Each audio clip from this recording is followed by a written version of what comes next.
Hello everyone, welcome to 6 Nights Go Academy. Together with 6 amateur 6-dan players, we will explore the depth of Go and improve practical playing strength. Starting today, we will begin a series of Go theory lessons for high-dan amateur players.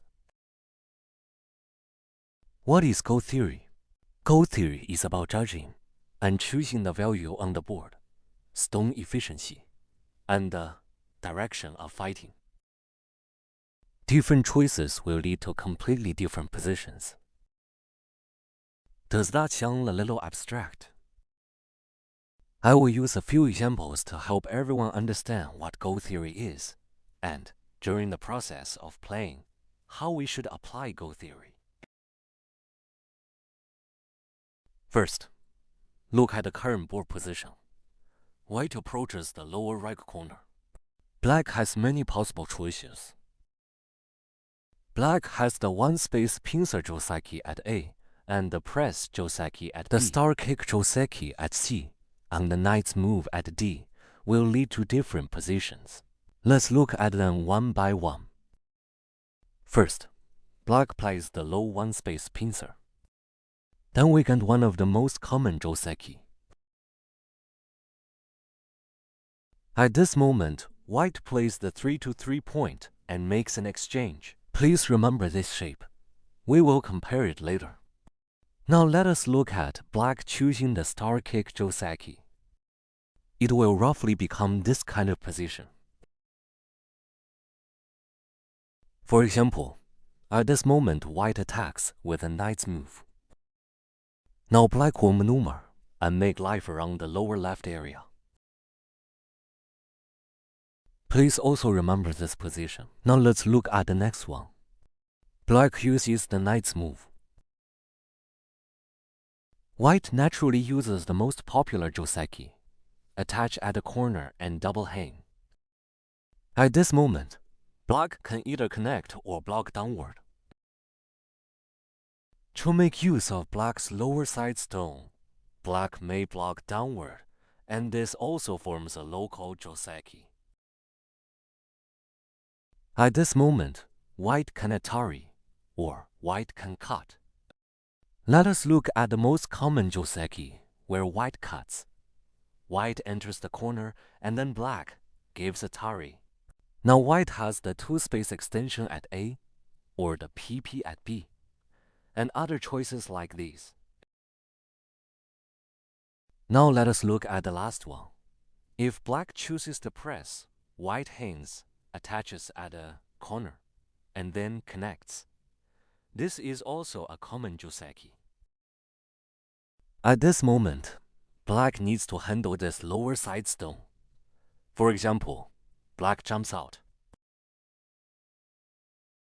White attaches out, or White extends two spaces on the right side. First, let's compare the different positions created by different choices. Please look again. This is the position created by the low one-space pincer Joseki. This is the result created by Black's press Joseki. This is Black's star kick Joseki, and the sequence we may imagine from it.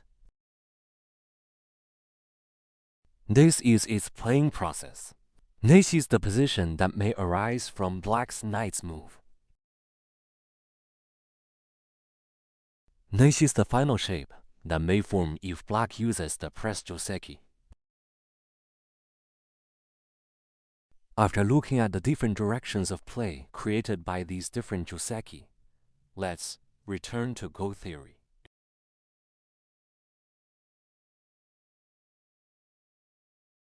Because Black uses different Joseki, different positions appear. Among these 4 positions, first think about this. Which position do you like? Which position is favorable for Black? Let's look again. This is the result from Black's one-space pincer Joseki. This is the imagined shape from Black's star kick Joseki. This is the possible result after black's knight's move. If we remember these four positions, we will compare them.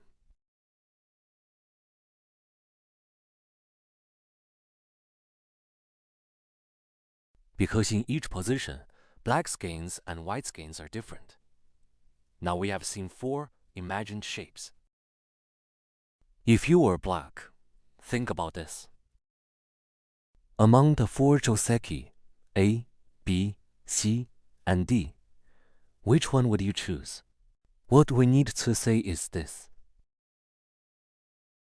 The choice of Joseki is made according to your own playing strength and according to your understanding of Go theory.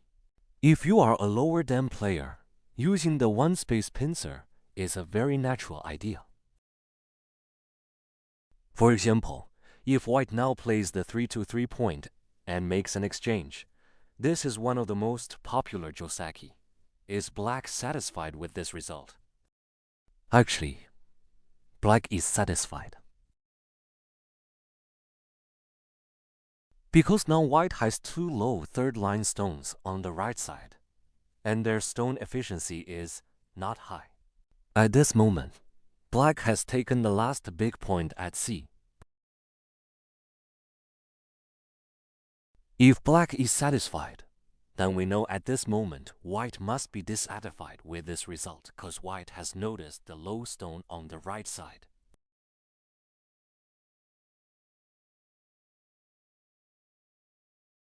So now white will use a counter approach. For example, we play it this way. This is also a Joseki. When this Joseki is formed, we can see that although white still has a low stone on the right side, white has taken black's corner, and black stones are piled up on this side.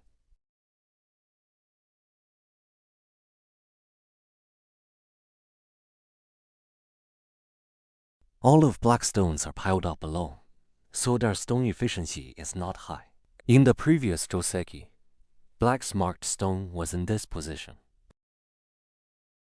In other words, if black could move that marked stone toward the center, black would be satisfied. So, at this moment, white becomes satisfied, and black becomes dissatisfied. Therefore, we say that every stage has its own whole board judgment.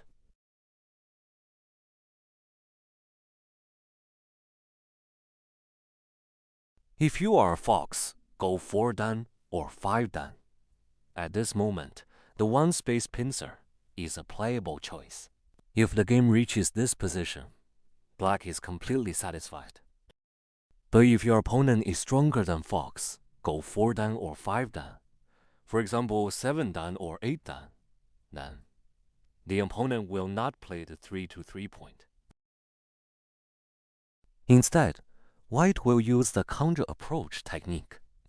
In other words, at this moment, white will counter pincer from the other side. If this Joseki forms, white becomes satisfied and black becomes dissatisfied. All of these questions about satisfaction or dissatisfaction and how to choose Joseki are actually connected to the understanding of thickness and thinness and to our Go theory. Let's return to the original position. When white approaches the corner, first we need to realize this. White's lower left corner is a very solid area of thickness. Black's stone below is a little too close to white's thickness.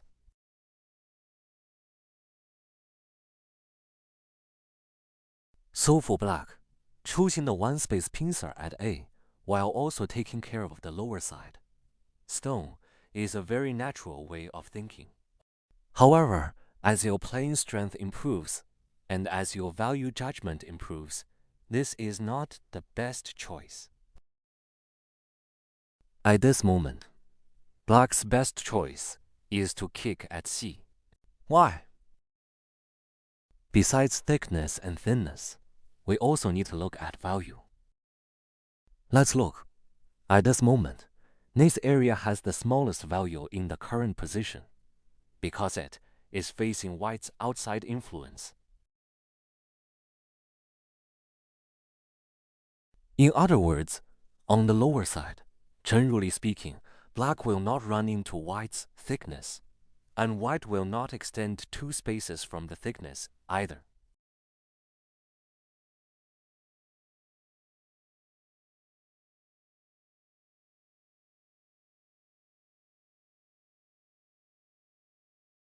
With all this thickness behind it, a two-space extension would be too small for white. Now let's look at this lower area. This lower area is connected to black's lower side stone and to the base of white 16. But it is also not the biggest territorial area right now. Especially for white 16, white can play the 3-to-3 point and make an exchange, can counter approach on the right side, or can jump out toward the center.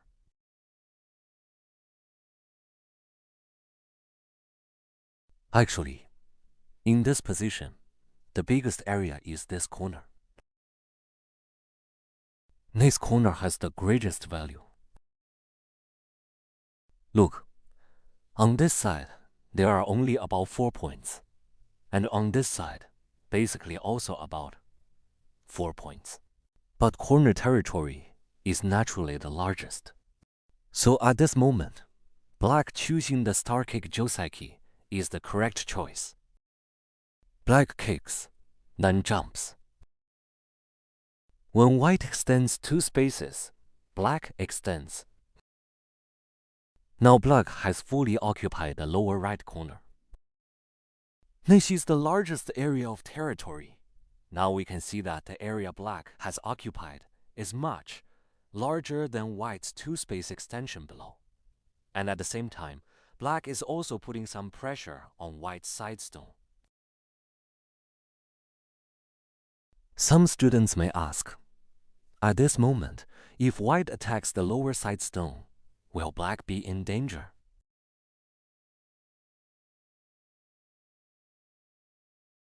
First, we say that black has already gained a huge amount of territory in the lower right corner, and has also indirectly threatened white's upper side stone. If white now extends two spaces, black's stone will not be under threat. It can simply come out. Or black can play on the lower side, for example, to make eye space, and then come out. At this moment, black's group and white's group are in a mutual attack, which means black is not thin.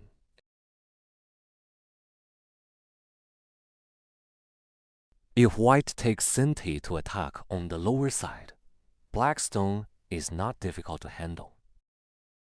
For example, now black makes a large knight's move. It has some eye space, and black is aiming at the attachment to further expand the eye space.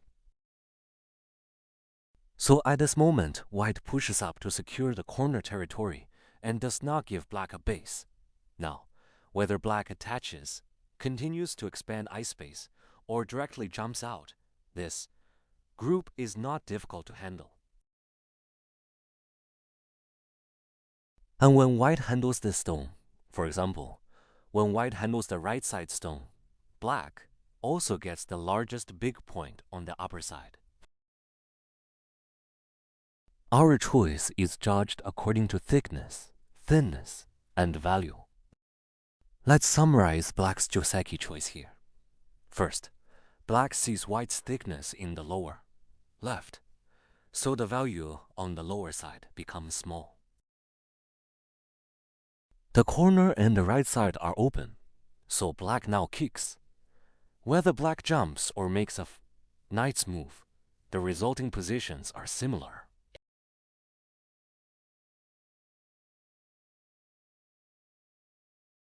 In other words, this is the correct direction of the stones on the board.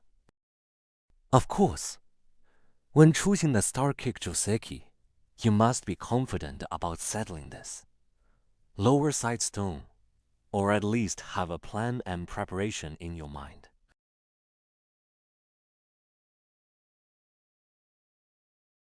this stone will not suffer a major disaster. In other words, it will not be completely swallowed. Black makes a knight's move. Then black prepares to attach at the corner. When white kicks, whether black attaches at A, continues to expand eye space, or escapes toward the center. This black group is not difficult to handle. So we reach the conclusion. At this moment, black's kick is the best choice.